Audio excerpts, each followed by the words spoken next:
And I told you that Jada was addicted to how Jada would watch at the houses. When you were younger, you said that you were a drug dealer, and you said you just decided that this one little piece was important to share. A bad one at that. So I'm seeing videos of her and Will and a bunch of others, some celebrities, everything. So from the year 2016, which is 7 years ago now, yes, y'all have been. I got into a different kind of entanglement with August. You expect to be with somebody forever, ever? Forever, ever? It's like, let's get real with it from the gate, you know? We need to have a serious conversation about Jada Pinkett Smith because the situation has officially spiraled beyond cancellation. We are no longer just talking about a messy marriage or a slap at the Oscars. We are now hearing the words federal indictment and sentencing being thrown around by industry insiders.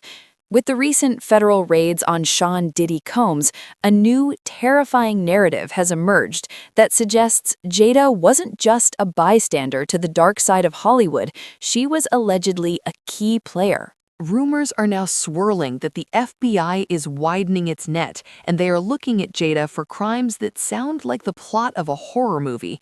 We are talking about allegations of sleeping with her son's friends, participating in Diddy's infamous freak-offs, and, in perhaps the most disturbing claim of all, allegedly pimping out her own son to industry titans like Diddy to secure the family's status. There is even a dark whisper circulating about a soul-selling ritual involving a threesome with Diddy and Jay-Z that supposedly cemented her place in the elite circle. The walls are closing in. The $3 million lawsuit from Will's former best friend, brother Bilal, was just the first domino. Now, with the feds seizing hard drives and tapes, the world is waiting to see if Jada Pinkett Smith will be trading her red table for a prison cell. Here is the dark, unfiltered truth about the potential fall of the Smith Dynasty. To understand why people are suddenly talking about sentencing and prison time for Jada, you have to look at the Diddy investigation. When the Department of Homeland Security raided Diddy's mansions, they weren't just looking for drugs, they were looking for evidence of a criminal enterprise, specifically sex trafficking and racketeering. Legal experts and industry insiders are speculating that if Diddy goes down, he is taking everyone with him, and Jada's name is at the top of the speculation list. Why? Because of the freak-offs. These were the allegedly drug-fueled, days-long sex parties that Diddy hosted. Rumors suggest that Jada wasn't just a guest at these events, she was allegedly an active participant.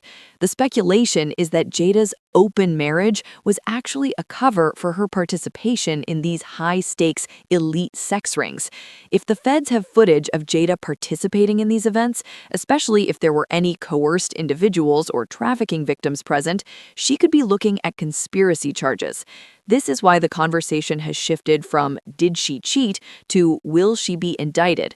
The theory is that the freedom she bragged about on her talk show was actually a confession of her involvement in a lifestyle that the FBI is now actively dismantling. But how did it get this deep? How does an actress from Baltimore end up allegedly entangled in a federal trafficking probe? The internet has dug up an old, dark rumor that is now being viewed as the origin story of the Smith family's curse. Reports and industry whispers claim that Jada's rise to the absolute top of the A-list wasn't free. It allegedly cost her her soul. There is a persistent rumor that has resurfaced claiming Jada solidified her power in Hollywood through a ritualistic sexual encounter involving two of the most powerful men in music, Diddy and Jay-Z. The allegation is that Jada participated in a threesome with these two titans as a form of initiation or payment for access to the highest levels of power. In Hollywood conspiracy circles, this is viewed as the moment she signed the contract in blood. While this sounds like pure fiction to some, brother Bilal, who was Will's former best friend, has hinted that the sexual depravity in that circle had no limits. If this alleged encounter took place, and if it was recorded, as Diddy was known to do, it would explain why Jada and Will have been untouchable for so long, and why they seem so terrified now. It wasn't just sex, it was collateral. If you thought the Jay-Z rumor was dark, this next allegation is the one that has truly turned the public against Jada. As the Diddy scandal unfolds, people are looking back at Jaden Smith's childhood with horror. There are growing accusations, fueled by the internet and interpretations of blind items, that Jada allegedly pimped out her son, Jaden, to Diddy and other elites. We all remember the strange, uncomfortable footage of Jaden and Diddy together. Jaden was often seen in Diddy's orbit, looking young, vulnerable, and sometimes out of it. At the time, it was played off as mentorship. But now, with the FBI exposing Diddy's alleged predatory behavior, people are asking, why did Jada allow her son to be so close to a man known for freak-offs? The dark theory is that Jada allegedly offered Jaden up as a sacrifice or a trade chip to keep the Smith family in the good graces of the industry elite.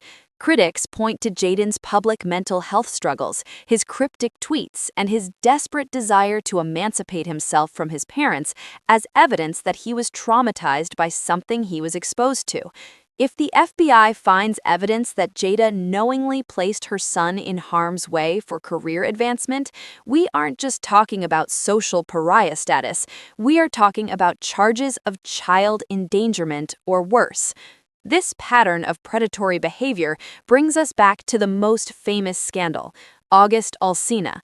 When this news first broke, Jada spun it as an entanglement with a young man who needed healing. She played the role of the benevolent savior, but looking at it through the lens of the current FBI investigations into Hollywood predators, the narrative changes completely. August Alsina wasn't just some random guy, he was Jaden's friend. He was brought into the home by her son. He was young, vulnerable, battling addiction, and emotionally unstable. Jada, a woman in her 40s at the time, entered into a sexual relationship with her son's friend who was mentally unwell. In the current climate, legal analysts and social commentators are relabeling this. They aren't calling it an affair, they're calling it predatory grooming. The allegation is that Jada uses her position of power, wealth, and status to lure in young, vulnerable men from her children's circle. If the FBI is looking into patterns of exploitation in Hollywood, Jada's entanglement fits the profile of a predator using influence to extract sex from a dependent. It wasn't love, it was an abuse of power. All of these rumors, the Diddy connection, the rituals, the exploitation, might have remained just rumors if it weren't for one man, Brother Bilal. This is where the story moves from speculation to sworn legal testimony. Bilal is the man who pulled the curtain back, and he claims Jada tried to kill him for it. Bilal isn't an internet troll. He was Will Smith's best friend and assistant for 40 years. He was inside the house. He saw the freak-offs. He saw the grooming. And when he refused to sign an NDA to cover it up, he claims Jada turned violent. Bilal details a terrifying sequence of events that happened in Colombia. He claims that after Jada allegedly threatened him at a party, telling him he would catch a bullet if he talked, he was hunted. He describes being tailed by private investigators and men in dark suits. This culminated in a high-speed chase on a mountain road where a masked driver allegedly rammed Bilal's car, sending it tumbling down an embankment. Bilal survived, but his driver suffered permanent brain damage. This is the core of his $3 million lawsuit. He is alleging that Jada Pinkett Smith sanctioned a hit on a witness to protect the family's secrets. If this goes to court and Bilal presents evidence connecting Jada to those PIs, she could be facing charges for conspiracy to commit violence or attempted murder. To prove that the Smiths were active predators and not just passive participants, Bilal tells a story that involves Jennifer Lopez. This incident allegedly took place at the Four Seasons during the height of Diddy and J-Lo's relationship. According to Bilal, Will and Jada were zeroing in on J-Lo. They weren't mingling, They were hunting. Bilal alleges that the couple was aggressively trying to scoop her up, industry slang for pressuring someone into a sexual encounter. They were pushing so hard for a threesome that they violated the unwritten rules of the celebrity VIP section. The story goes that Diddy, the man now accused of being a monster himself, actually had to step in to protect J-Lo from Will and Jada. Bilal claims Diddy stood up, ready to physically fight Will, telling Bilal, "I think Will and Jada are trying to scoop up Jennifer. Stay close because I might have to snuff him." Think about the implications of that. If even Diddy thought the Smiths were being too predatory, what does that say about their behavior behind closed doors? It paints Jada as the ringleader of a couple that felt entitled to anyone they wanted, regardless of boundaries. The most damning piece of the puzzle is the alleged evidence. We know the feds seized Diddy's tapes, but Bilal claims the Smiths have their own. A library. He alleges that Jada had a specific ritual in their family home where she would hook up a hard drive to the living room TV to watch explicit videos she had recorded. Bilal claims Jada watched these videos openly in common areas where staff and children could walk by. This allegation supports the idea that the Smith household was a lawless environment where children were exposed to adult sexuality constantly. But the bigger threat is what is on those hard drives. If Jada recorded her entanglements, her parties, or the alleged ritual with Diddy and Jay-Z, those hard drives are a one-way ticket to federal prison. The silence from the Smith camp right now suggests they are terrified that Bilal knows where the copies are. In the world of high-stakes federal investigations, tapes are the nail in the coffin. Just ask R. Kelly. If these tapes surface, or if the FBI already has them from the Diddy raid, sentencing isn't just a possibility, it's a probability. While Jada is the focus of the pimping and trafficking rumors, Will is not exempt. Bilal alleges that Will was living a double life that Jada helped facilitate. The open marriage wasn't just about Jada, it was about covering up Will's alleged activities with other men. The internet has long whispered about Will's relationship with actor Dwayne Martin, with rumors of vacations and extortion plots regarding compromising photos. But Bilal took it a step further, linking Will to actor Bryshire Gray, Hakeem from Empire. Will publicly mentored Gray, but knowing what we know now about how mentorship works in Diddy's circle, this relationship is being scrutinized. The allegation is that Jada acted as the beard or the protector of the brand, managing Will's image while he engaged in this secret lifestyle. This makes them co-conspirators in a massive fraud against the public and potentially against the young actors they brought into their fold. So why hasn't Jada sued Bilal into oblivion? When Bilal first made these claims, Jada went on the radio and called him a liar. She threatened a lawsuit. She claimed extortion, but she never filed. Legal experts believe she didn't sue because she is afraid of discovery. In a court of law, Bilal would have the right to demand evidence. He could subpoena phone records, emails, and those alleged hard drives. Jada knows that if she opens that door, the FBI might walk through it. Instead, Bilal sued her. He is suing her for $3 million for defamation, effectively daring her to come to court and prove him wrong. By staying silent and refusing to countersue, Jada is practically admitting that she has something to hide. She is choosing to take the reputational hit rather than risk the legal exposure. If the financial and legal threats weren't enough, we have to revisit the moment the government actually stepped in to investigate Jada's parenting. While the Jaden and Diddy rumors are currently dominating the headlines, we cannot forget the scandal that nearly destroyed them in 2014, a scandal that suggests Jada's lack of boundaries extended to her daughter Willow as well. You might remember the controversy. Jada allowed a photograph to be published of her then 13-year-old daughter lying in bed with a 20-year-old actor, Moises Arias. The image sparked international outrage, but the dark secret isn't just the photo, it was Jada's reaction to it. When the Los Angeles Department of Children and Family Services, DCFS, launched an investigation into the safety of the Smith home, Jada didn't apologize. She didn't reflect. She attacked the public. She went on record calling the public perverts for seeing anything wrong with the image. This reaction terrified industry insiders because it showed a complete disconnect from reality. The allegation here is that Jada's open and free parenting style was actually a cover for negligence. The investigation was eventually closed, but whispers persisted that the Smiths used their immense power and connections to make the problem go away. It reinforces the narrative Bilal is pushing, that inside that house, the normal rules of safety and protection for children simply did not exist. But the lack of boundaries wasn't just at home, it was in their education. One of the darkest, most buried secrets of the Smith legacy is the New Village Leadership Academy, the private school Will and Jada founded.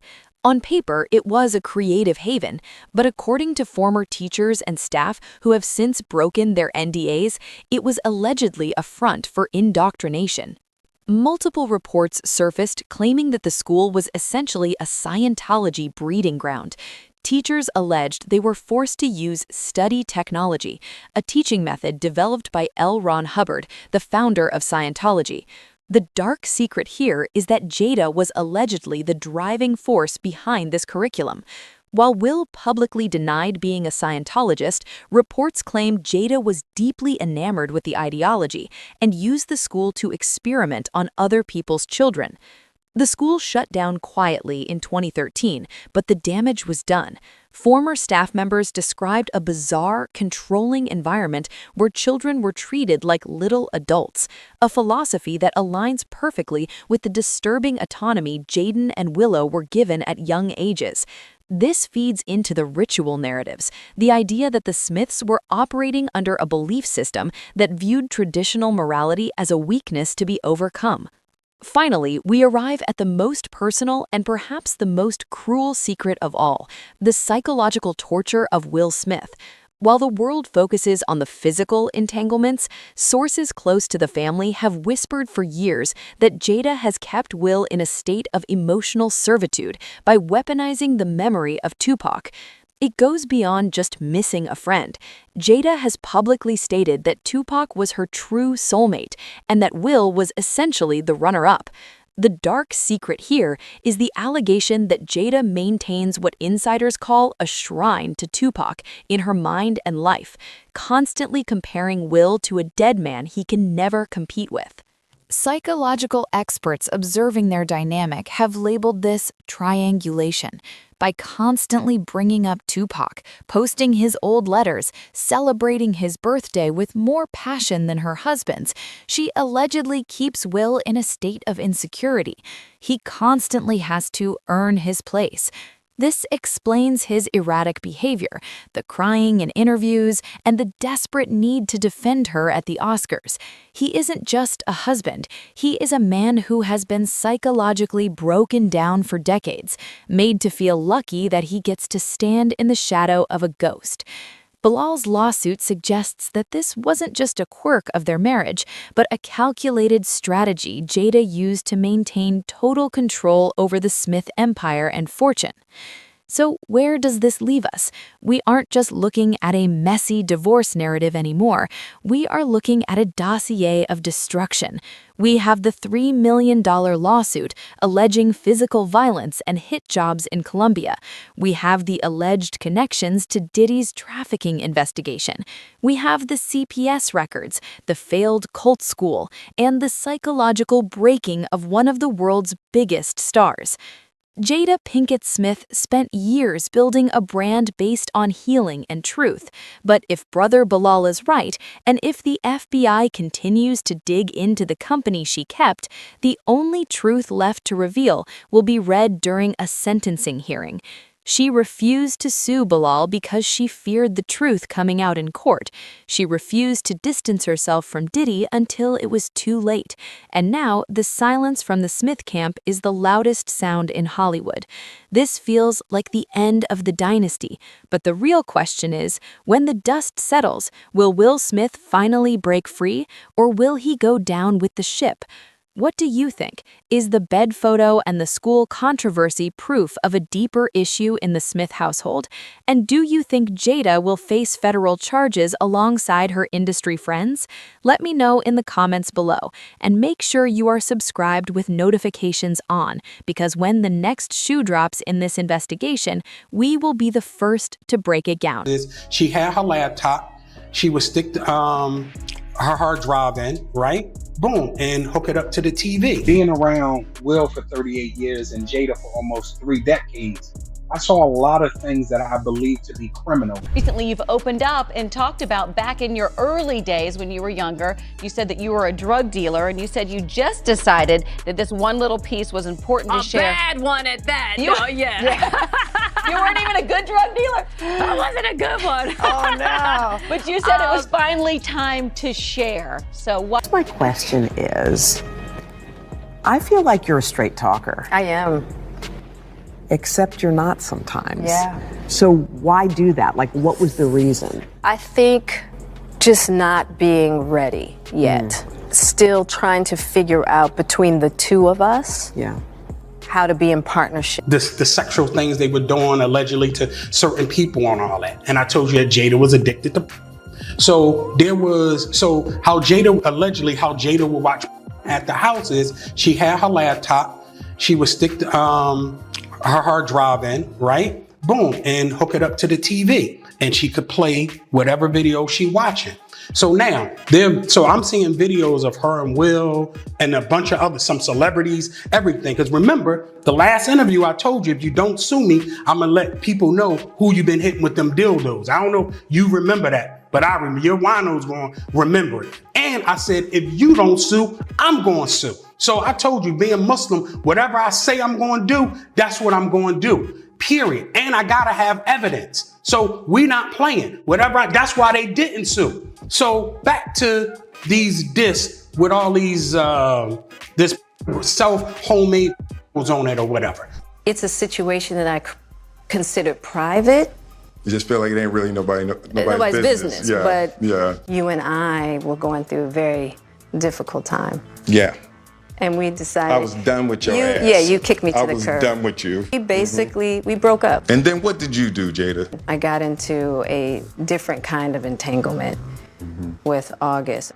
An entanglement? A relationship? Yes, it was a relationship, absolutely. The only person that could give permission in that particular circumstance is myself. August was probably trying to communicate.